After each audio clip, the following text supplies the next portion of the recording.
हर साल, कई बार हर 6 महीने में और कभी-कभी तो हर 3 महीने में नए स्मार्टफ़ोन्स लॉन्च होते रहते हैं। जैसे ये लॉन्चेज़ होते हैं, आपके मन में एक सवाल घूमने लगता है कि ये नया फ़ोन कैसा है? ये वाला ले लूँ, अपना पुराना वाला बेच दूँ, अपग्रेड कर लूँ या एक्सचेंज कर लूँ? मतलब कभी-कभी हाइप इतनी ज़्यादा होती है कि दिमाग चलना बंद कर देता है। लेकिन क्या हर साल नया फ़ोन लेना ज़रूरी है? हम अपने पुराने फ़ोन के बारे में नेगेटिव सोचने लगते हैं। मेरा फ़ोन 1 साल पुराना हो गया है, इसमें नए फीचर्स नहीं हैं, अब तो लैग करने लगा है, बैटरी बैकअप भी पहले जैसा नहीं रहा, फ़ोन हीट होने लगा है, जैसे रॉकेट बनने की कोशिश कर रहा है और ना जाने क्या-क्या। ये सब सोच-सोच कर हम खुद को कन्विंस करने लगते हैं कि नया फ़ोन लेना ज़रूरी है। लेकिन क्या ये सच में ज़रूरत है या सिर्फ इल्यूज़न? आज इस वीडियो में हम ये समझेंगे कि हर साल स्मार्टफ़ोन अपग्रेड करना ज़रूरी है या नहीं, और अगर है तो किसके लिए? मैं आपसे बात करने वाला हूँ कि आपको कौन से फैक्टर्स का ध्यान रखना चाहिए, कब फ़ोन अपग्रेड करना सही है और कैसे आप अपने पैसे की वैल्यू को गिरने से बचा सकते हैं। और हाँ, एक शॉकिंग बात भी शेयर करूंगा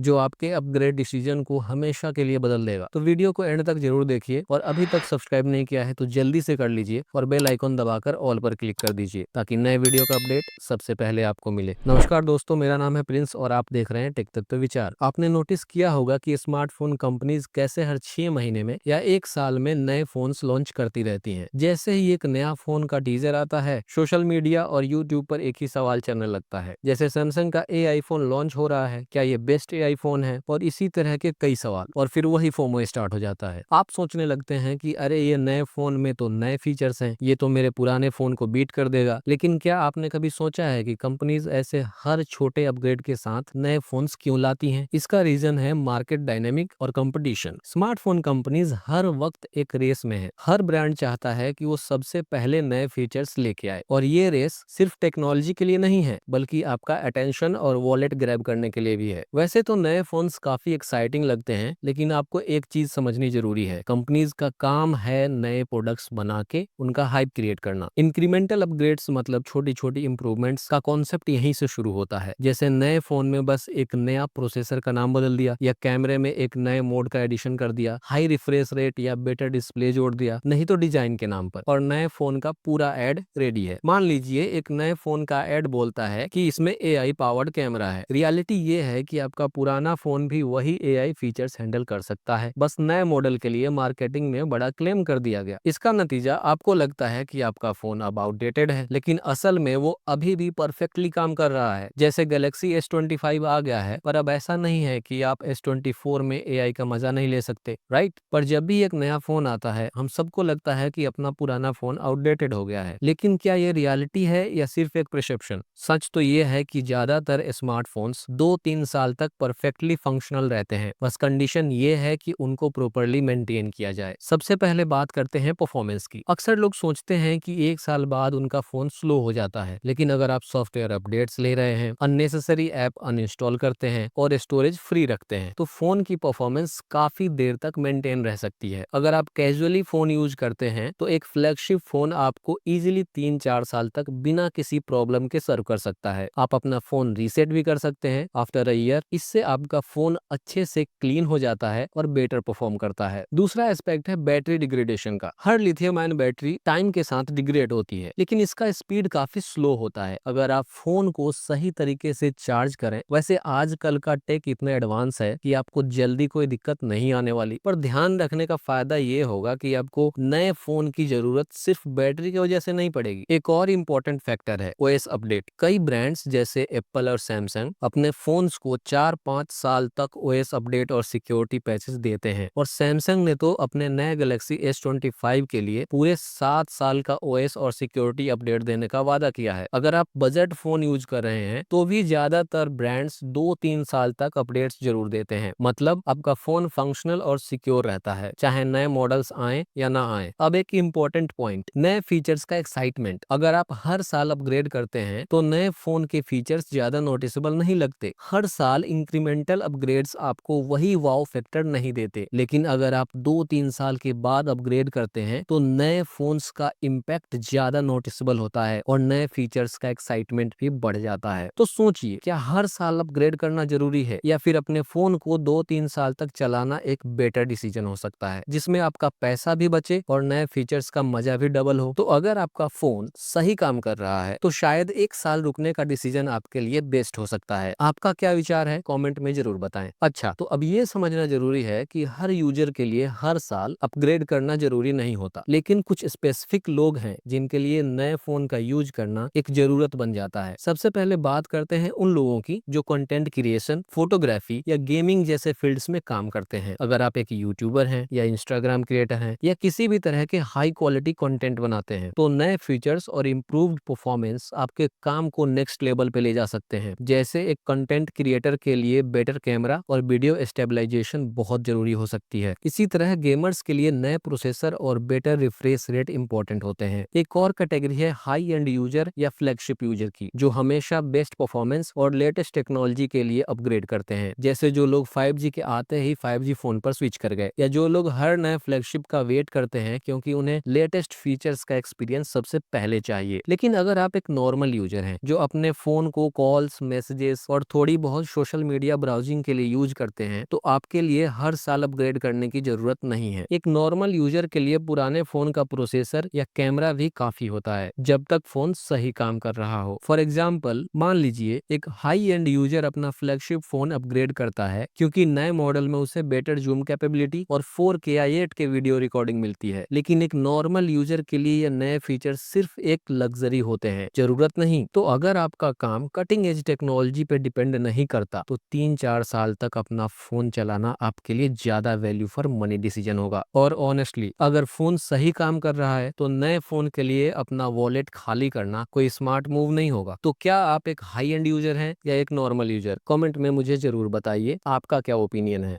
आगे बढ़ते हैं और जानते हैं एक और इम्पोर्टेंट एंगल, फाइनेंशियल लॉस। हर साल फोन अपग्रेड करना एक बढ़िया डिसीजन लगता है, लेकिन क्या आपने कभी सोचा है कि ये आपके पैसे की वैल्यू को कितना इम्पैक्ट करता है? सबसे पहले बात करते हैं डिप्रिशिएशन की। एक नए स्मार्टफोन का वैल्यू एक साल में लगभग 40 से 60% तक गिर जाता है। जैसे अगर आपने 30,000 का फोन लिया, तो अगले एक साल के अंदर उसकी रीसेल वैल्यू 12 से 18,000 तक गिर सकती है। हर नए मॉडल के आते ही पुराने फोन की वैल्यू और ज्यादा कम हो जाती है, चाहे फोन अभी भी परफेक्टली काम कर रहा हो। हाँ, प्रीमियम फोन्स जैसे आईफोन का परसेंट कम होता है। एक मिनट, माइक्रोवेव, रेफ्रिजरेटर या टीवी जैसे गैजेट की बात करें तो आप इन्हें हर साल अपग्रेड नहीं करते क्योंकि ये परफेक्टली काम करते हैं और आपको लगता है कि नए मॉडल के लिए इतना पैसा खर्च करना वेस्ट होगा। तो फोन के केस में क्यों डिफरेंट लगता है? ये भी एक गैजेट है जो 2-3 साल या उससे ज्यादा चल सकता है अगर आप उसका ध्यान रखें। अब सोचिए, अगर आप हर साल अपग्रेड करने के बजाय 3-4 साल के लिए एक अच्छा फोन लेते हैं, तो आपको नए फोन का रियल वैल्यू मिलता है। इस तरह आपका एक बड़ा इन्वेस्टमेंट भी जस्टिफाई होता है और आप अपने पैसे का बेटर यूज कर सकते हैं। अगर आप एक अच्छा फोन लेते हैं, सिर्फ एग्जाम्पल के लिए, जैसे 60,000 या 70,000 का, और उसे 4 साल तक चलाते हैं, तो इफेक्टिवली आपका फोन आपको 15,000 से 17,500 पर ईयर का पड़ता है। लेकिन अगर आप हर साल 60,000 का नया फोन खरीदते हैं, तो आपका खर्चा 4 साल में लगभग 2,40,000 तक पहुंच जाता है। ये समझना जरूरी है कि लॉन्ग टर्म यूज करने से आपको नए फोन के अननेसेसरी एक्सपेंसेस से बचने का मौका मिलता है। अब सोचिए, क्या हर साल नए फोन के लिए 60,000 से 1 लाख तक का खर्चा करना फाइनेंशियल सेंस बनाता है, या अपने परफेक्टली फाइन काम करते फोन को और कुछ साल यूज करके पैसा बचाना बेटर है? इसके साथ ही जुड़ा एक और सवाल है कि हमेशा एक स्मार्टफोन पर कितना पैसा स्पेंड करना चाहिए। तो इस पर कभी और बात करेंगे, नहीं तो वीडियो और लंबी हो जाएगी। और अब एक ऐसे शॉकिंग सच के बारे में बात करते हैं जो शायद आपको हर साल फोन अपग्रेड करने से रोक दे। अक्सर हम नए फोन के टेम्पटिंग एड्स और फीचर्स के चक्कर में पुराने फोन को इग्नोर कर देते हैं। लेकिन क्या आप जानते हैं कि ये सब कैसे आपके डिसीजन को इन्फ्लुएंस करता है? सबसे पहले बात करते हैं प्लान्ड ऑब्सोलेशंस की। ये एक स्ट्रेटजी है जो कई स्मार्टफोन कंपनीज अपने प्रॉफिट बढ़ाने के लिए यूज करती हैं। कंपनी इंटेंशनली पुराने फोन्स के लिए नए सॉफ्टवेयर अपडेट्स बेचती हैं जो अक्सर फोन्स को स्लो कर देते हैं। आपने ये खुद भी नोटिस किया होगा, 1 साल या 2 साल बाद आपका फोन अपडेट के बाद स्लगिश फील करने लगता है। ये एक इल्यूजन क्रिएट करता है कि आपको नए फोन की जरूरत है, जबकि रियलिटी में आपका फोन परफेक्टली फाइन चल रहा होता है। और नए मॉडल्स के फीचर्स हमेशा रेवोल्यूशनरी नहीं होते। कई बार कंपनीज नए फोन्स में सिर्फ कॉस्मेटिक्स या माइनर अपग्रेड्स करती हैं, जैसे नए colour options, slightly better camera spec या एक एडिशनल सेंसर। लेकिन इन फीचर्स का रियल लाइफ इम्पैक्ट काफी मिनिमल होता है। फॉर एग्जाम्पल, अगर आप एक नॉर्मल यूजर हैं, तो एक 3 साल पुराना फ्लैगशिप फोन भी नए मिड रेंज फोन से बेटर परफॉर्मेंस देता है। वैसे आपने सुना होगा कि एप्पल अपने नए फोन्स में AI based Apple intelligence features introduce कर रहा है, लेकिन ये फीचर्स कभी पुराने फोन्स में एक्सेसिबल नहीं नहीं होंगे। हालांकि आईफोन 16 में भी अभी सही से नहीं आए, तो क्या ये बस स्ट्रेटजी थी नए मॉडल्स को ज्यादा अट्रैक्टिव बनाने की? अब बात आती है बैटरी लाइफ के इशू की। अक्सर लोग सोचते हैं कि उनका पुराना फोन चार्ज जल्दी खत्म कर रहा है, लेकिन क्या आपको पता है कि एक नए बैटरी रिप्लेसमेंट के साथ आपका पुराना फोन फिर से एकदम नया लग सकता है? एक नए फ्लैगशिप फोन के लिए 60,000 से 1 लाख खर्च करने से बेटर है कि 2 से 4 हजार का बैटरी रिप्लेसमेंट करवा के अपने पुराने फोन को नई लाइफ देना। क्या आपको नहीं लगता कि ये ज्यादा स्मार्ट डिसीजन है इस धरती के लिए भी और हमारे लिए भी? और सबसे शॉकिंग बात यह है कि बहुत सारी कंपनीज नए फीचर्स को इंटरनेशनली ओवर हाइप करती हैं। जैसे एक नए कैमरा सेंसर का एग्जांपल ले लीजिए। कंपनीज आपको दिखाएगी कि नए फोन से फोटोज काफी बेटर आती हैं, लेकिन रियल वर्ल्ड यूज में डिफरेंस बेयरली नोटिसेबल होता है। ये मार्केटिंग का एक तरीका है जो आपके डिसीजन को इन्फ्लुएंस करता है। सोचने की बात यह है कि आपका पुराना फोन सिर्फ इसलिए आउटडेटेड लगता है क्योंकि कंपनीज और मार्केटिंग स्ट्रेटजी आपको ऐसा फील करवाती हैं। जब आप लॉजिकली सोचेंगे तो समझ में आएगा कि आपका पुराना फोन अभी भी परफेक्टली काम कर रहा है और नए फोन की जरूरत सिर्फ एक प्रिसेप्शन है, रियलिटी नहीं। तो दोस्तों, अब तक हमने काफी सारी इंपॉर्टेंट बातें डिस्कस की हैं। हर साल फोन अपग्रेड करना एक पर्सनल चॉइस है, लेकिन हमने देखा कि अगर आपका फोन अच्छे से चल रहा है तो उसे 2-3 साल या उससे ज्यादा यूज करना ज्यादा सेंसिबल और फाइनेंशियल स्मार्ट डिसीजन हो सकता है। चाहे वो परफॉर्मेंस का एंगल हो, बैटरी लाइफ का या नए फीचर्स का, लॉन्ग टर्म यूज काफी प्रैक्टिकल लगता है। मेरा पर्सनल ओपिनियन है, अगर आप एक कैजुअल यूजर हैं और आपका फोन अभी भी स्मूथली चल रहा है तो नए फोन के चक्कर में मत पड़िए। बस अपने करंट फोन का ध्यान रखिए और मैक्सिमम यूज कीजिए। लेकिन अगर आपका काम फोन के ऊपर हेविली डिपेंड करता है, जैसे कंटेंट क्रिएशन, गेमिंग या फोटोग्राफी, तो नए और कटिंग एज टेक्नोलॉजी वाले फोन का अपग्रेड आपके लिए जरूरी हो सकता है। और अगर आपके पास है कोई इंटरेस्टिंग टिप या एक्सपीरियंस जो नए फोन अपग्रेड करने के डिसीजन को इम्पैक्ट करता है, तो वो कमेंट में जरूर शेयर कीजिए। शायद हम सबको कुछ नई बात सीखने को मिले। और हाँ, अगर ये वीडियो पसंद आई हो तो लाइक करना बिल्कुल मत भूलिएगा। अपने दोस्तों के साथ शेयर कीजिए जो नया फोन लेने का प्लान कर रहे हैं, और चैनल को सब्सक्राइब करके सपोर्ट कीजिए। मैं मिलता हूँ आपसे अगले वीडियो में, तब तक के लिए